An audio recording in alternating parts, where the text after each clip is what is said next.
વડોદરા નાગરિક સંઘર્ષ મંચના તમામ મેમ્બરો ભેગા થયા છે। મિત્રો, જે પૂર આવ્યું એ પૂરની અંદર અનેક લોકોને ઘણું બધું નુકસાન થયું। નુકસાનની સાથે સાથે કેટલાક લોકોના જીવ પણ ગયા। મિત્રો, હવે આ ભરપાઈ કોણ કરશે? આ નુકસાન કોણ ભરપાઈ કરશે? તે અંતર્ગત મહાનગર સેવા સદનમાં એક આવેદન એક રિક્વેસ્ટ કરવામાં આવી રહી છે। સ્કૂલ ફી માફ થાય, ગેસ બિલ, અલગ અલગ વસ્તુઓ પર માફી મળે, એટલે કે અલગ અલગ વસ્તુઓની જે બિલ છે તે માફ થાય તેવી એક માંગ કરવામાં આવી રહી છે। પૂર પીડિતોની વ્યથા સરકાર સુધી પહોંચાડવાનો પ્રયત્ન કરવામાં આવ્યો છે। જેતલપુર બ્રિજ નીચે પૂર પીડિતો મોટી સંખ્યામાં એકત્ર થયા છે। પોસ્ટર્સ અને બેનર સાથે સંમેલન યોજ્યું છે। આ વર્ષે પણ સ્કૂલ ફી, કોર્પોરેશન ટેક્સ અને વીજળી બિલ માફ કરવાની માંગ છે।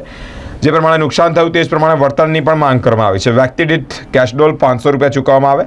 રેશન કાર્ડ ધારકોને બમણું અનાજ આપવાની પણ માંગ કરવામાં આવી છે। ટેકનિકલ નિષ્ણાંત રાખી ફરી પૂરની પરિસ્થિતિ ન આવે તે યોજના જલ્દી લાગુ કરવાની પણ માંગ કરવામાં આવી છે। સયાજીગંજ ભટ્ટા અમુરા સહિત દરગાહની પાછળ બ્રિજની નીચે રહીએ છીએ। અમે વારંવાર પૂરનો સામનો કરીએ છીએ। દર વર્ષે અમારે આ પૂરનો સામનો કરવું પડે છે। પહેલાં તો પૂરનું પાણી આવતું હતું, હવે તો વરસાદનું પાણી અમારા ઘરમાં ઘૂસી જાય છે।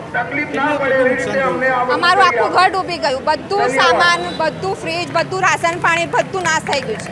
સરકારને તંત્રને એવું કહેવું છે, અમારું લાઇટ બિલ માફ કરો, અમારી છોકરાઓની શૈક્ષણિક કાર્યમાં સહાય આપો, અમને રાશન પાણીનો જથ્થો વધારે પૂરું પાડો અને અમારો વેરોનું બધું માફ કરો। આ સહાય આપવા માંગે છે। અને જે 200-300 રૂપિયા આપવામાં આવે આટલી મોંઘવારીમાં, એ તો અમારે પૂરતું છે જ નહીં। આટલી મોંઘવારીમાં જે સહાય પૂરતી હોય એ સહાય આપો। આબેદા શેખ, અકોટા નવાપુરા માડી મેલ્લો, અકોટા નવાપુરા માડી મેલ્લો છે ને ત્યાંથી અમે આવ્યા છે। તો અમારે બધું જ કશું રહ્યું નહીં। બધું અનાજ પાણી, બધું ટીવી, ફ્રીજ બધું જ અમારું એ થઈ જાય એટલું પાણી અમારા ઘરમાં હતું। ગોદરા પહેરવાના કપડાં બપડા કશું જ રહ્યું નહીં। 300 રૂપિયા આવે અમારે। શું 300 રૂપિયા તો શું આવે? ચા નહીં આવતી સાહેબ, મહિનાની ચા થાય 300 રૂપિયા અમે। તો આ સરકાર આવું આપે અમને આટલા વર્ષો શું કામ? અમારું તો લાઇટ બિલ માફ કરો, અમારું બેરો માફ કરો, એવું અમારી માંગ છે।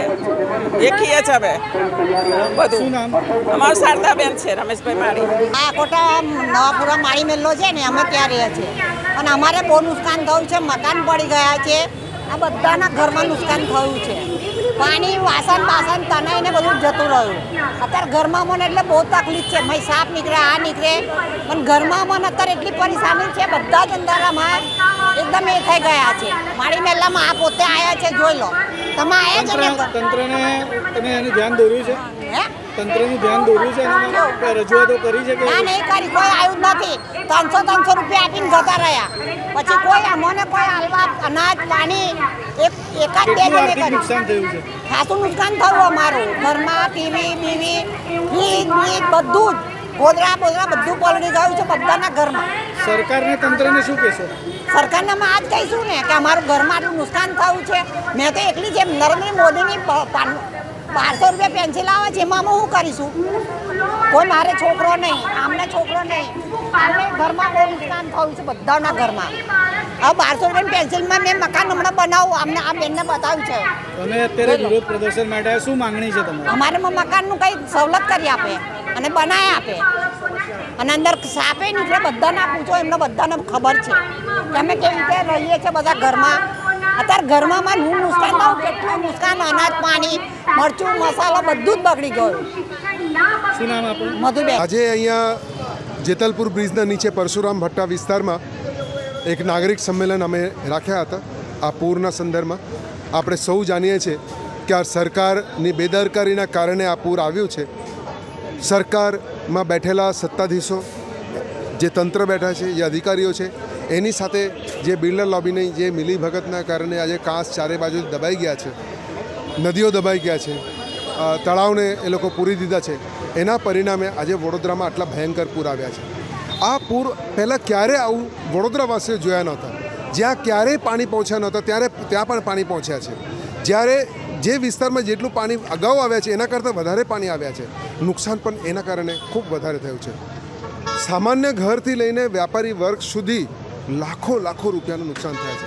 અને એના માટેના જે પ્રકારના સહાય હોવું જોઈએ, આમ જનતાને જે પ્રકારે સહાય આપવું જોઈએ, આજે 100 રૂપિયા કેશ ડોલ ચૂકવે એ કેટલું છે? આ કોઈ રકમ કહેવાય? તો એના સામે 500 રૂપિયા ઓછામાં ઓછું એને મદદ થવી જોઈએ. જે સહાયની રકમ, જે પૂરના જે નુકસાનીની રકમ જે 2500 રૂપિયા આપવામાં આવે છે એની જગ્યાએ 5000 રૂપિયા આપવામાં આવે. એ અનેક માંગણીઓ લઈને અમે વાત કરીએ છીએ. કેમ કે કારણ કે જે 2015ની GR પ્રમાણે અત્યારે સરકાર ચાલી રહ્યા છે, નવી GRની જરૂર છે. જે સ્કૂલમાં ભણતા વિદ્યાર્થીઓ છે આ પૂરગ્રસ્ત વિસ્તારોમાંથી એમને ફી માફી આપવામાં આવે, લાઇટ બિલ માફ કરવામાં આવે અને સાથે સાથે વેરા પણ માફ કરવામાં આવે. એટલે જ અમે આ સંમેલન કર્યા, જેમાં વડોદરાના અનેક અગ્રણી નાગરિકો, ધીરુભાઈ મિસ્ત્રી, ધનજીભાઈ પરમાર, વિરેનભાઈ રામી, અશોકભાઈ, એવા અસંખ્ય લોકો અહીંયા ભેગા થયા હતા. પૂરગ્રસ્ત લોકો પણ આવ્યા હતા. અને આવનારા દિવસોમાં 20 સપ્ટેમ્બરમાં રોજ અમે બધા ભેગા થઈને કોર્પોરેશનને અમારી માંગણીઓને રજૂઆત કરવા જઈશું. વડોદરા શહેરમાં જે ભયંકર પૂર આવ્યું, જેના કારણે ખૂબ મોટી તારાજી થઈ છે. માનવ સર્જિત આપણે તારાજી કહીએ છીએ, પરંતુ આ સરકાર પ્રેરિત તારાજી હતી, જેના કારણે વડોદરા શહેરમાં અઢળક નુકસાન થયું. વાત મહત્ત્વની એ છે કે વડોદરાને આજ દિન સુધી પૂરગ્રસ્ત જાહેર નથી કરી અને આના કાયમી ઉકેલ લાવવાની વ્યવસ્થા સામે આજે વડોદરા શહેરના પ્રબુદ્ધ નાગરિકો દ્વારા, કે જે હંમેશા વડોદરા શહેરની ચિંતા કરે છે, એમણે એક નાગરિક સંમેલન દ્વારા એક ઠરાવ પસાર કરી સરકારને આ ઠરાવ મોકલવાના છે, જેમાં અમારા માંગણીના મુદ્દાઓ છે કે વડોદરા શહેરને પૂરગ્રસ્ત જાહેર કરો, કાયમી ઉકેલ સાથે લોકોને જે સુવિધાઓ આપવાની છે એ તમામનો એક ચાર્ટ તૈયાર કરી અમે સરકારને સુપ્રત કરવાના છે. વાત મહત્ત્વની છે કે છેલ્લા 30 વર્ષથી એક જ પાર્ટીનું શાસન હોવા છતાં વડોદરા શહેરમાં છેલ્લા 30 વર્ષમાં 15થી વધારે વખત વડોદરા શહેર ડૂબી ગયું છે અને હજારો કરોડનું નુકસાન વડોદરા શહેરના નાગરિકોને થયું છે. આ વખતે ચરમસીમા પુરવાર થઈ કે જ્યાં ખૂબ મોટી વિશાળ સરકારની ભૂલના કારણે વડોદરા શહેરના શાસકોના પ્રતાપે વડોદરા શહેરમાં આજવા સરોવરમાંથી બેજવાબદારીપૂર્વક પાણી છોડવામાં આવ્યું, જેના કારણે વડોદરા શહેર ડૂબી ગયું અને હજારો કરોડ, લગભગ 25,000 કરોડનું નુકસાન થયું. અને એમાંથી લોકો ખૂબ મુશ્કેલીમાં છે. એમના માટે ન્યાય અપાવવા માટે વડોદરા શહેરના નાગરિકો સાથે અમે લડત આપી રહ્યા છીએ. સાથે સાથે વડોદરા શહેરના નાગરિકોને પણ કહીએ છીએ કે તમે પણ જાગો. અત્યારે કહી દઈએ છીએ કે હજી આવતા 2 વર્ષ સુધી તમારે આ પૂરમાં ડૂબવાનું છે. સરકાર પાસે કોઈ પ્લાન નથી, કોઈ પ્રપોઝલ નથી. સરકારે લોલીપોપની જેમ 1200 કરોડ ડિક્લેર કર્યા, પણ શેના માટે? વિશ્વામિત્રી પ્રોજેક્ટ કે વિશ્વામિત્રી રિવરફ્રન્ટ, વિશ્વામિત્રી નવીનીકરણ કે વિશ્વામિત્રીના નામનો 1 રૂપિયાનો પ્રોજેક્ટ સરકારમાં નથી. સરકાર પાસે પ્રપોઝલ નથી. કોર્પોરેશને કોઈ પ્રપોઝલ નથી મૂક્યું. સરકારે કોઈ પ્રપોઝલ નથી માગ્યું. પરંતુ આ શાસકોએ પોતાની કોર્પોરેશન એટલે આપણા પૈસે 1-2 કરોડ ખર્ચીને એનો આખો પ્રોજેક્ટ બનાવીને લોકોને ફોટા દ્વારા છેતરપિંડી કરી છે. 30 વર્ષની અંદર આ વિશ્વામિત્રીને નાની બનાવી દીધી. સાથે સાથે આજુબાજુના જે વિસ્તારો હતા એ વિસ્તારો નદીના, જે હમણાં જ રોહિતભાઈ પ્રજાપતિએ કહ્યું કે જે એની કાંઠાનો વિસ્તાર હતો, એની આજુબાજુની ક્રીક હતી, એની અંદર દબાણો કરી સરકારે પરમિશનો આપીને બિલ્ડિંગો બાંધી દીધી અને આખું શહેર ડૂબી ગયું. અને આ બાબતે ન્યાય અપાવવા માટે અમે એક આખો જે નાગરિકનો ઠરાવ પસાર કર્યો છે એ ઠરાવ અમે સરકાર સામે લડીશું અને આ લડત ચાલુ રહેશે. વડોદરા નાગરિક સંઘર્ષ મંચ દ્વારા આજે જે પૂરગ્રસ્ત વિસ્તારના જે લોકો છે એના પ્રશ્નોની વાચા આપવા અને જરૂરી માંગણીઓને સંતોષવા માટે આજે 10 જેટલા ઠરાવના 10 જેટલા મુદ્દાઓને લઈ અને આજે એક અહીંયા સંમેલન રાખવામાં આવ્યું હતું, નાગરિક સંમેલન, જેની અંદર અનેક સંસ્થાના લોકોએ આજે પોતાના મંતવ્યો રજૂ કર્યા છે. ત્યારે સૌથી પહેલાં તો વડોદરાને પૂરગ્રસ્ત જાહેર કરવું જોઈએ. જે વડોદરાનું તંત્ર નિષ્ફળ નીવડ્યું છે એને અમે સખત શબ્દોમાં વખોડી નાખીએ છીએ.